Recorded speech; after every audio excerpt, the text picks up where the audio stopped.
बेहतरीन लोगों को नमस्कार, सादर प्रणाम। आज इस वीडियो में बात होगी कैलकेरिया फ्लोर की। एक बायोकेमिक मेडिसिन है। होम्योपैथी में डाइल्यूशन भी इसका यूज किया जा सकता है। बात समझते हैं कैलकेरिया फ्लोर किस तरह से बॉडी के फंक्शन को अफेक्ट करती है और बीमारियों को दूर करती है।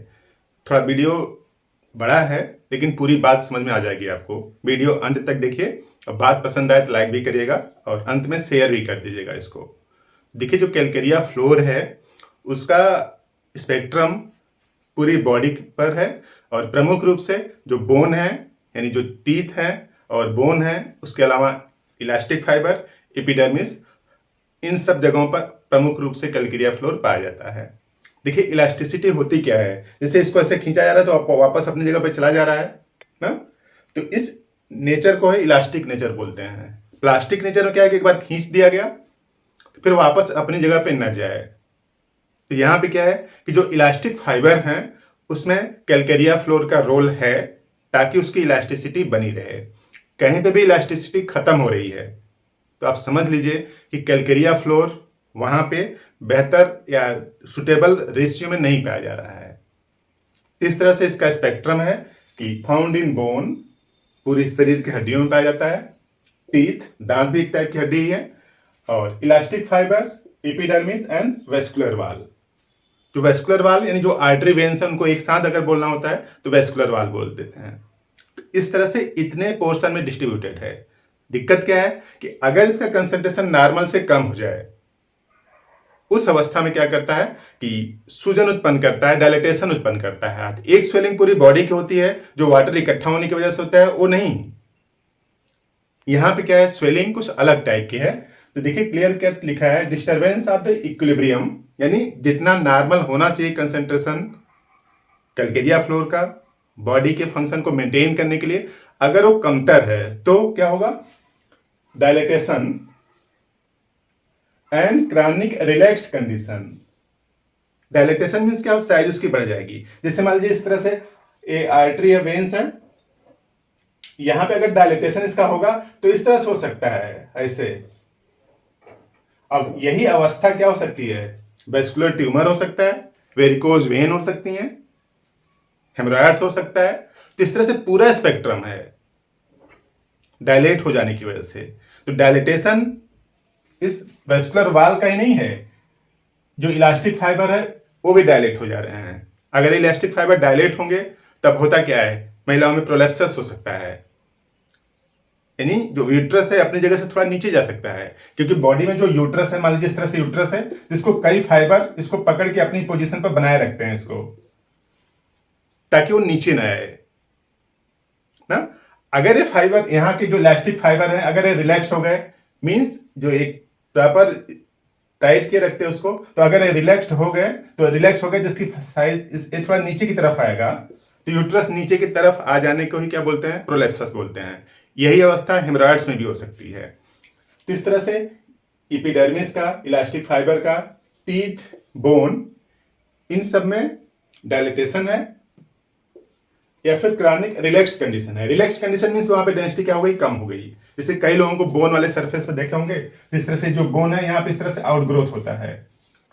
आउटग्रोथ होता है मींस क्या है कि यहाँ पे रिलैक्स कंडीशन है, इस तरह से हाइपरट्रॉफी टाइप हो गई है, यानी सब कुछ मटेरियल उतना ही है लेकिन उसके बीच बीच में स्पेस हो गया है, इस वजह से उसकी साइज बढ़ गई है।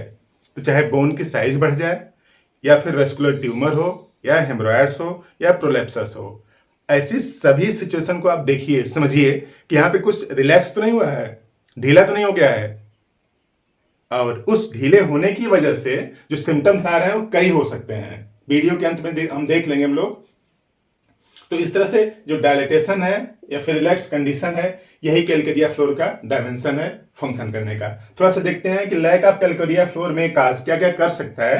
Hard knotty exudation on the surface of bone, हड्डियों के सरफेस पर आउटग्रोथ हो जाती है, दबाने से दबेगा नहीं, इतना कठोर होता है क्योंकि वो भी बेसिकली बोन ही होता है, तो एकदम पत्थर जैसा कठोर।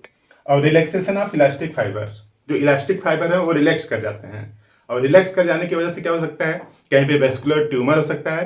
हिमेंजियोमा भी एक टाइप का वेस्कुलर ट्यूमर ही है, तो हिमेंजियोमा जैसी सिचुएशन, या फिर पाइल्स, बवासीर, वहाँ पे जो डायलेट कर जाती हैं वसल्स, आर्टरी और वेन्स डायलेट कर जाती हैं, या फिर इसी टाइप का वेरिकोज वेन, और exudation of keratin from the surface of skin, जो हड्डियां हैं स्किन है, स्किन की सरफेस पर देखेंगे तो कुछ जगहों को ब्लैक ब्लैक इस तरह से बना रहता है, जिसको मोल बोलते हैं। तो वो होता क्या है कि उस लोकलाइज्ड एरिया में की जो सेल्स हैं उन्होंने केराटिन का सिक्रेशन कुछ ज्यादा किया है, तो केराटिन बढ़ गया है, तो एक पोर्शन में ब्लैक जैसा दिखता है। और वीकनिंग ऑफ एब्डोमिनल वॉल, महिलाओं में डिलीवरी के बाद या फिर पुरुषों में भी, जो एब्डोमेन की जो पेट की जो वाल है और थोड़ी सी रिलैक्स हो जाती है, उस वजह से पेट लटकता सा प्रतीत होता है, हैंगिंग बेली जिसको बोलते हैं। तो इस तरह की सिचुएशन में अब इसके नाम कुछ भी हो सकते हैं। अभी हम लोग सिम्टम्स में देख लेते हैं कि किस तरह के सिम्टम्स बेसिकली देखे जाते हैं, लेकिन उसके रूट काज में यही है, यही दो बातें हैं, सिर्फ dilatation and chronic relax condition. इस तरह से कैलकेरिया फ्लोर कई सिम्टम्स में बेहतर रिस्पांस करती है। सिम्टम्स हम लोग देख लेते हैं कि किस तरह से कौन कौन बीमारियों के नाम हैं, कैसे लिया जाता है, और वो इस प्रकार। Tumours of the eyelids and ulceration of cornea. Eyelid में ट्यूमर हो सकता है, कार्निया में अल्सर भी हो सकता है, और गम बॉयल। गम बॉयल एक ऐसी अवस्था है जिसमें दांत के जो मसूड़े होते हैं ना, उसमें मटर के दाने जैसे सूजन आ जाती है, लाल कलर की सूजन आती है। कुछ लोगों को दर्द होता है, कुछ लोगों को दर्द नहीं होता है। और burning in throat, better by warm drink, large induration of tonsils after Bryonia. Bryonia के बाद इसको दे सकते हैं जब थ्रोट में बर्निंग हो और गर्म पानी पीने से थोड़ा आराम मिलता हो। और फिशर इन एनस, जो एनल है फिशर है, उसमें भी बेहतर तरीके से काम करती है। Fissure in anus and intensely sore cracked near the lower end of bowel, जो रेक्टम है उसके लास्ट वाला जो पोर्शन है वहाँ पे क्रैक जैसा हो गया है। फिशर तो है ही है, और क्रैक जैसा हो गया है, यानी फट सी जाती है। Piles with pressure of blood to the head, यानी पाइल्स भी है और सर में ऐसा लगता है कि जैसे ब्लड का प्रेशर ज़्यादा है, सर में दबाव सा या फिर भारीपन सा लगा रहता है। और constant dribbling of seminal fluids, जो सेमाइनल फ्लूइड्स है वो धीरे धीरे निकलता रहता है किसी महिला से बात करने पर, या फिर वैसे ही कोई वीडियो देखने लेने पर, इस तरह से धीरे धीरे सेमाइनल फ्लूइड्स निकलता रहता है, चिपचिपा हो जाता है, लोग बोलते हैं।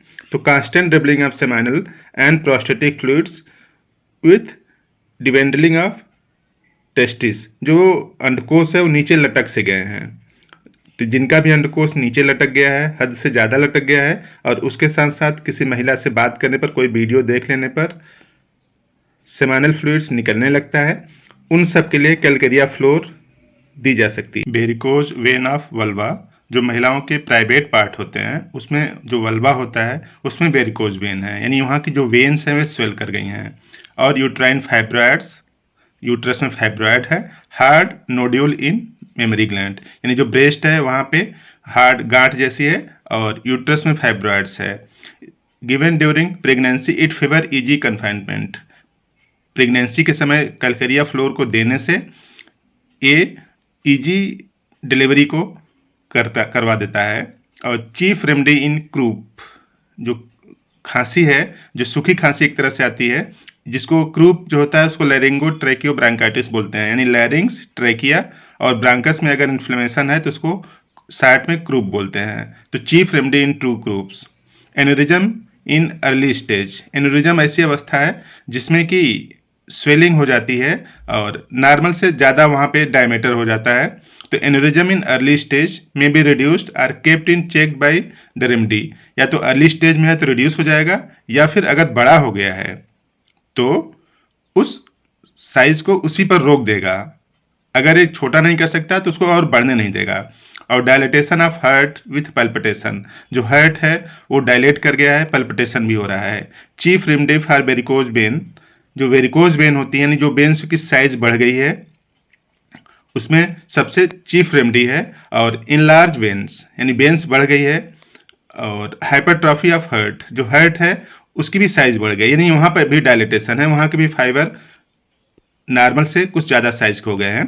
क्रॉनिक केस ऑफ लैम्बिगो, यानी जिनको कमर दर्द काफ़ी दिनों से हो रहा है और ठीक नहीं होता है, aggravation on beginning to move, जब मूव करते हैं तो स्टार्टिंग में क्या होता है कि दिक्कत ज़्यादा होती है, लेकिन थोड़ी देर बाद रिलैक्स मिलने लगता है। तो इस टाइप के जो कमर दर्द है उसमें भी बेहतरीन रिस्पांस करती है। गैंग्लियन यानी जो हथेली है, और हथेली और जो हाथ जहाँ पे मिलते हैं वहाँ पे गैंग्लियनिक सिस्ट बन जाता है। तो ganglionic cyst tumour in back of wrist, जो कलाई है उसके पीछे वाले पोर्शन में रिस्ट में सूजन सी आ गई है, जिसको गैंग्लियनिक सिस्ट बोलते हैं। और fissure or cracked in palm of hand and hard skin with formation of crust. कहीं पे भी फिशर हो यानी टिश्यू फट गए हों, क्रैक सा बन गया हो, ऐसी अवस्था में भी कैलकेरिया फ्लोर का यूज कर सकते हैं। एक्जिमा वर्स इन डैम्प वेदर, यानी नमी वाले मौसम में एक्जिमा क्या हो जाता है, बढ़ जाता है। और better at night, damp weather में एक्जिमा बढ़ जाता है और नाइट के समय एक्जिमा बेहतर हो जाता है, ठीक हो जाता है थोड़ा। Ulceration of bone and enamel, exudation from the surface of bone, यानी बोन का अल्सर हो गया है, यहाँ पे बोन में अल्सर जैसा हो गया है, और खास बात की उसमें से कुछ पस जैसा, मवाद जैसा निकल रहा है। ऐसी अवस्था में भी कैलकेरिया फ्लोर बेहतर रिस्पांस करती है।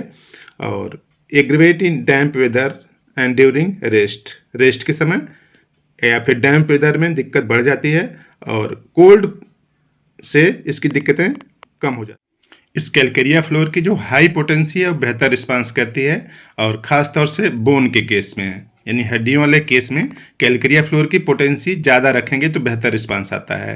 It can be used externally in fissure ani, यानी एनस में जो फिशर हो गया है उसमें एक्सटर्नल यूज़ कर सकते हैं इसको, या फिर bony growth, haemorrhoids, varicose vein and whitlow external used. और एक्सटर्नल यूज़ कैसे करना है, 3x या 6x पावर का इसको पीस लें, और पीसने के बाद इसको ग्लिसरीन में मिला लें, और ग्लिसरीन में मिला के पेस्ट जैसा बना लें। और पेस्ट जैसा बनाने के बाद जहाँ पे हड्डी बढ़ गई है वहाँ पे यूज़ कर सकते हैं।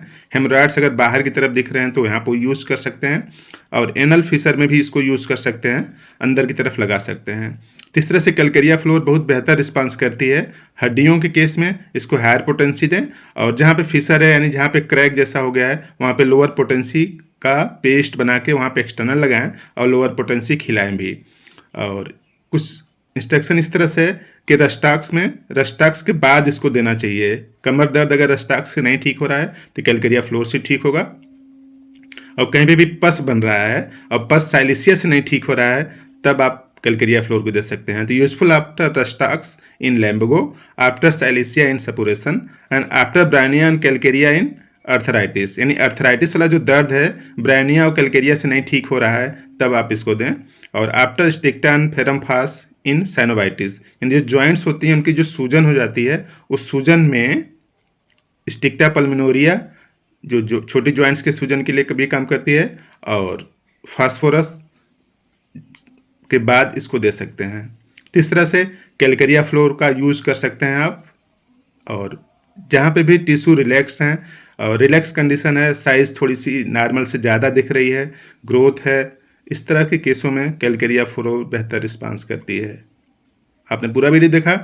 इस वीडियो को बात कुछ पसंद आई हो तो शेयर भी करें, कुछ और लोग बेहतर तरीके से कैलकेरिया फ्लोर को समझ सकें और उसका यूज़ कर सकें। आपने पूरा वीडियो देखा, थैंक यू।